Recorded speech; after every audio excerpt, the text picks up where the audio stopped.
Hi everybody, I'm Dawn. Welcome to my channel. Thank you for visiting with me today. So in this video, we're going to discuss Kinsleigh Welty. And this is a heartbreaking case. All of them are. We can't pit them against each other and say which one is worse because they're all horrific in their own way. But I found this one really important to talk about. I don't want these children's names to be forgotten, to be swept aside because of the next new case that comes through. We need to keep these children's names alive because they mattered. They mattered and they matter. So and that's why I want to talk about this. So Kinsleigh Welty is this beautiful 5-year-old. And I am, by the way, going to have to glance at my notes. I'm having a good day neurologically wise. So I don't think I'm going to have to read from them too much, but I will be glancing at them for my bullet points. So if that's something that's going to be bothersome to you, just go ahead. I'll see you in the next video. But we'll talk again later. But anyway, if that's something that's really going to be troubling to you, you don't have to watch this video. This information can be found in multiple places on the internet. So this is just my take on it with my notes. Okay, so Kinsleigh Welty is this beautiful 5-year-old girl. She's gorgeous. Not that if she wasn't beautiful, she would deserve this, but all 5-year-olds are beautiful. But she passed away on April 19th, 2024, just very recently at Riley's Children's Hospital in Indianapolis, Indiana. According to the coroner, Kinsley was severely malnourished, and that is likely the cause of her unaliving. 3 people so far have been arrested for what has happened to Kinsley, and that is her mother, 20-year-old Toni McClure, who is also the mother of 5 other children, one being a newborn infant that was born just in March. And a little more, mom is being charged with unaliving, criminal confinement, and battery on a person less than 14 years old. Ryan Smith, of course, mom's catch of a boyfriend, a real winner, because all these people are always winners. He's 27 years old, and he's charged with child neglect resulting in unaliving and criminal confinement. And then this is where it really is bothersome to me, even though the mother is disgusting. This is just Tammy Halsley, Kinsleigh's grandmother on her mother's side. That's Toni McClure's mom. She's charged with criminal confinement, and it's possible more charges will come for all 3 of them, and I hope they do. I hope that they bury these 3 in charges, bury them. And I had seen some people defending Ryan on other forums and such, saying, well, he was just the boyfriend, he didn't know what to do, I don't care. If you see a children in danger, it is your responsibility to do something about it. Point blank, period. I don't care. So, on Tuesday, April 9th, the Indianapolis Metropolitan Police Department was called around 5:15 p.m. to a mobile home community for a report on an unresponsive child. Once officers arrived, they found Kinsleigh inside the home. She was taken to the hospital where she passed away a short time later. According to reports, she was emaciated, covered in lice, bug bites, and fecal matter. And it was said that the walls of the closet were covered with handprints of fecal matter also. And inside the home, police found a small closet where Kinsleigh was forced to spend most of her time. And when I say most of her time, like almost all of her time. Kinsleigh weighed less at 5 years old than she weighed at 2.5 years old, which is just unbelievable because of how much a 2-year-old to 5-year-old grows. That's just, to me, that's very significant. Reports say the closet was blocked by a dresser, and the piece of trash mother admitted to putting Kinsleigh in the closet and did the bare minimum to care for her, including feeding her. I mean, the bare minimum. And she admitted to just wanting Kinsley out of her life. And she also admitted that she knew that her actions or inaction would possibly end Kinsley's life. She just didn't care. She didn't care. And God has blessed this woman with 6 children. Believe what you want to believe. I'm going to say God or nature or whatever blessed her with 6 children, because children are a blessing every time. And there's like a little fly in here. But children are a blessing every time. And it doesn't matter if it was a one-night stand. It doesn't matter if it was a fling. It doesn't matter what the relationship was that resulted in that child. The point is, the child is here now. You chose to give birth. Therefore, you've taken on that responsibility, and you're a mother, and you need to be a freaking mother and be grateful for the fact that you have a child, because there are a lot of people out there who can't have children, who would have killed to be able to raise those kids for her.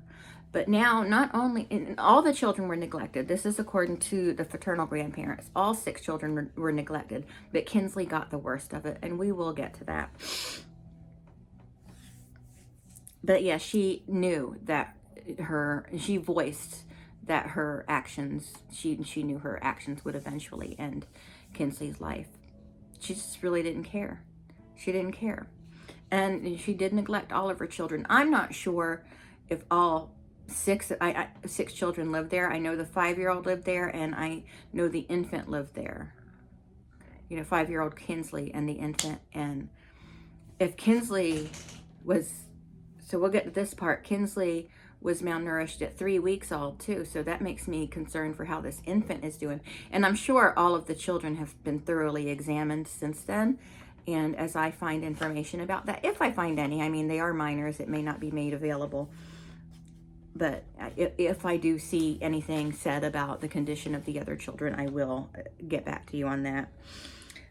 So this Sting's boyfriend, Ryan Smith, he had admitted that he thought Kinsley had been looking malnourished, that she looked like she was losing too much weight. And he wanted to say something, but he didn't, because he loved Tony, Kinsley's mom, and I guess he didn't want to get her in trouble or whatever. But, I say screw her.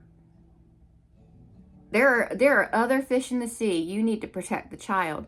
You chose a woman with children, so it is your duty now to protect those children. It's everybody's duty to protect the child you come into contact with. Like if I saw a neighbor, and if I had to be a nosy neighbor, I'd be a nosy neighbor. Like, for example, there is a young boy in my neighborhood. Young, he's in his teens, early teens. He was doing something very inappropriate in front of people's windows.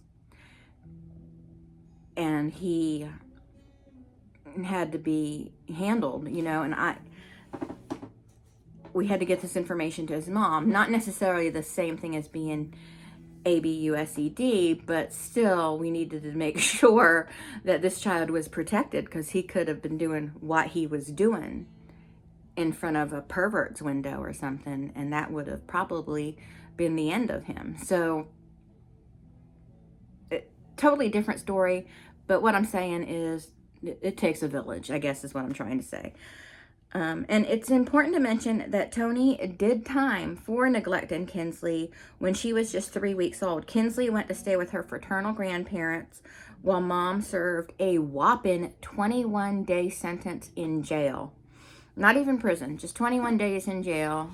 Blah, blah, blah. A vacation for a mom of 6, probably. And it's also important to notice that DCS, Department of Children's Services, visited the home earlier the day Kinsley passed away. They visited the home earlier that day that Kinsley passed away. They did not see Kinsley, and they left. The people who were there to check on the well-being of children didn't see one of the children that is known to have been neglected before, and didn't bother to ask, hey, where's the 5-year-old? They didn't even bother to ask about that. They just, I guess, oh, we don't see her, she must be fine, la-di-da, So shame on them. Shame on the Department of Children's Services. I know we always come down on DCS, DCF, Department of Children and Families, whoever, but with good reason. I mean, watch The Misery Machine, watch Annie Elise, watch Court TV.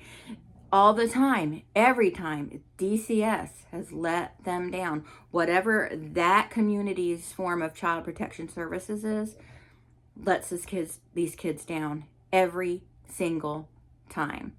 In one avenue, their hands are tied because there's only so much they can do, but they don't even do what they can do. You know what I'm saying?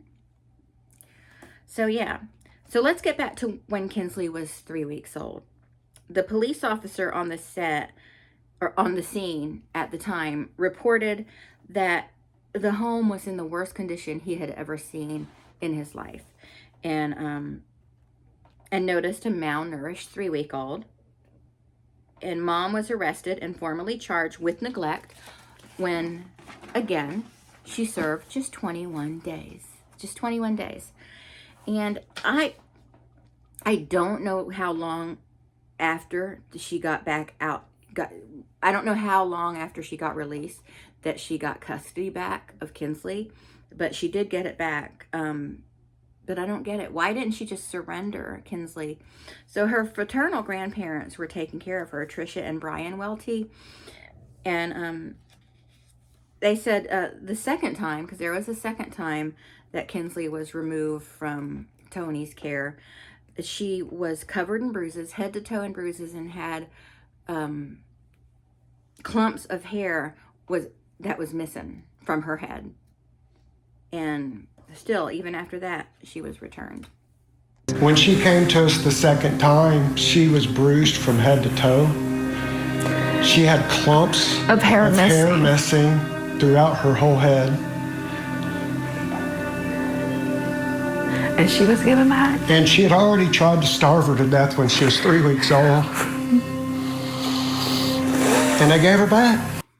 In 2021, the Weltys pleaded with DCS not to return Kinsley to her mom. They begged them, please don't return her to her mother. She doesn't want her. This child is gonna end up unalived, you know. And they were very fearful for her life, and they expressed this to DCS, and they feel like they were ignored, and they were ignored. They returned this child to a completely unfit mother.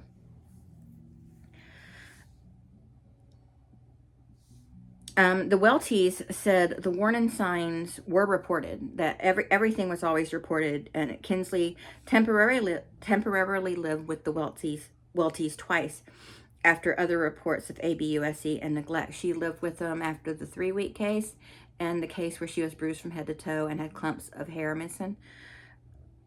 I don't understand why that happened twice and she was still returned to the sorry excuse for a mother, you know? So now I want to go back to Kinsley's grandma, Tammy Halsey. Again, 53 years old. She's younger than me. And when I saw her, I couldn't believe that she was 53 years old. She's charged with criminal confinement. And that's because she would duct tape Kinsley to a bed at night. And, you know, when she was with her grandma, the place where she should feel safe. I can't feel safe at home. Maybe I'll feel safe with grandma. Nope, she's going to duct tape me down because she did that to keep her from trying to get food. Because God forbid the child be hungry. And what is this with parents starving their children? Timothy Ferguson, the Frankie children, so many of them. Why is this like the go-to method to harm your children? I mean, people hurt children millions of different ways, but this seems to be the big thing nowadays. It's just evil. They're just evil people. It's unnerving. But grandma is only charged with criminal confinement, but I think that she should be charged with unaliving the child also, because the child died because of malnutrition. If grandma was taping her down so she couldn't get out of the bed and get food, she contributed to that suffering. So she contributed to that cause of death. And maybe things will change and she will end up getting charged. Hopefully these people will face more charges. But the system definitely failed Kinsley, though. They're so obsessed with RSR, reunification. You know, RSR is the reunification success rate. It looks good on paper. If, this department's reunification success rate is 92%. Well, is it really 92% if of the 92% of families that are reunified, 40% of those kids end up taken away again or unalived? You know what I'm saying? Now, I'm just giving that as an example. I don't know if that's the exact statistic, but they want their RSR high because it looks good on the department and it looks good on the directors and the bosses. And I understand these people aren't paid well for what they do. They're underappreciated and underfunded, and they don't get the support they need. But you don't go into that job. You know, you're not told what job to do when you enter adulthood. They choose that job. And you don't go into a job like that for fame and fortune. You just don't. You know what I mean? So care about the children or go do something else. And I know they're burnt out too. So move on. Go do something else. And I know that when people leave, because there is a high turnover rate in children's services. But if it's a job, if you can't do it properly and protect children like you're supposed to do, don't do it at all. Just don't do it at all. You know, they want this RSR, again, the reunification success rate, to be so high that they knowingly return children to unfit mothers. They do it all the time, and they have to know it. We know it. You know, we know that, maybe don't. Maybe don't give that child back to her mother, you know, and the tools that they offer the parents when the children are taken away, the parents, first of all, have to take advantage of the tools, and then the tools have to work. You know what I'm saying? And there has to be some kind of testing, mental health evaluations, all of that, to just get some kind of grip on this, because so many children are being returned every single hour of every day to unfit parents, and it has to stop. Maybe these people should stop being, child welfare workers and start being grave diggers, because we're going to have a bigger need for grave diggers if this type of, pissing your job away continues. They were in the position to protect that little girl, to save her. They may have not been able to save her that day when they went there and they didn't see her. It was possible she was already deceased, but that didn't happen overnight. She wasn't starved to death overnight. This one was a process. And so when were they visited? Who saw her in the past? How many times did they see her in the past? Did they not see that the child was suffering and starving? I don't know. The safety of children need to be first. It needs to be first. And it seems most times reunification is the wrong move. We've seen that time and time again.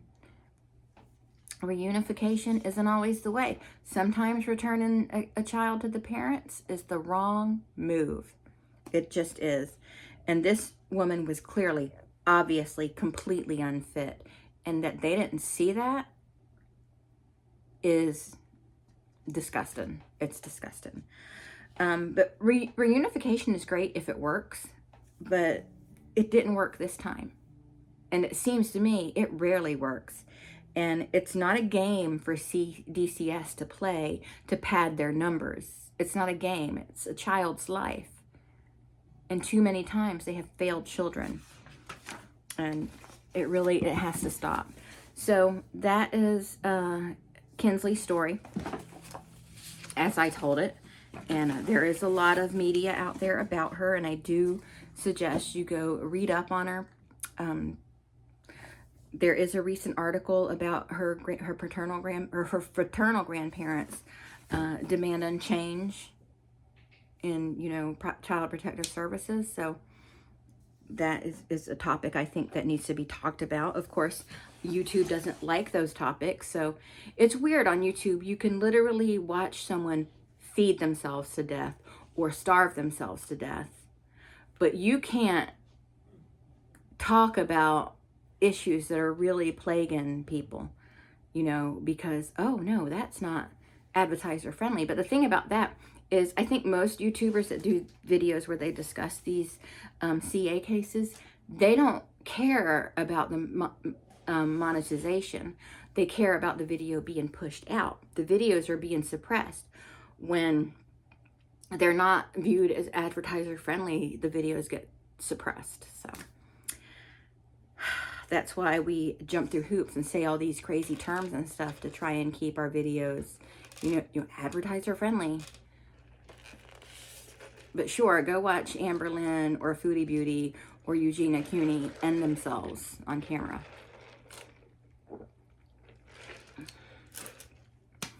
All right, well, that's it. Thank you so much for watching, and I will talk to everyone later. Bye.